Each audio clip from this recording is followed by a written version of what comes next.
In this video we share Medjugorje, and actor Jim Caviezel's change of heart. Jim Caviezel is a great actor who reached the peak of his fame when he played the role of Jesus in the movie The Passion of the Christ. It was a very prominent interpretation, within a film that made people talk about itself all over the world for the way in which the violence of the tortures suffered by the Messiah was represented. Of course, Jim was already a believer before the shoot, but he became even more so after finishing them.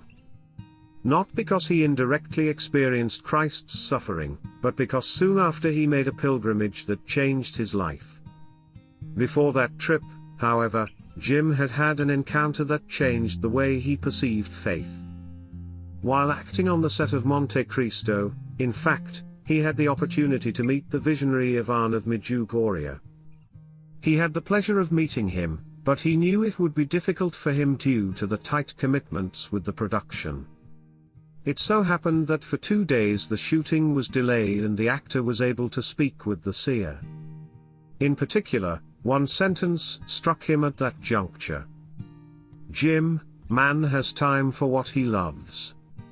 If someone who has no time suddenly meets a girl and falls in love with her, then he finds time for her. Whoever does not have time for God, it is because he does not love him. Caviezel began to wonder if he had found the time due for the Lord, and in the meantime Ivan continued to explain to him that in order to find God, he had to open his heart. He told me, "God calls you and invites you to pray with the heart." "How you do it?" I asked him. "Begin to pray and you will see." At that moment a window opened in my heart.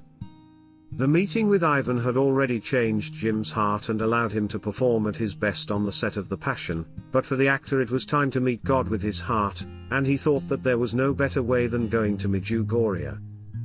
Initially he found it difficult to open up. He was restless because everyone around him was doing nothing but praying and he was not used to being so long in conversation with God. It took a few days to overcome that state of restlessness, but once he did, his life changed. After 4 days I wanted to do nothing but pray because in prayer I felt in communion with God. This is such an experience that I cannot do other than wish it for every Catholic. Since that day that fellowship with God in prayer has never faded, and Jim has brought it home and to his family. Thank you for supporting my channel. May God bless you and keep you. Our Lady, Queen of Peace, pray for us.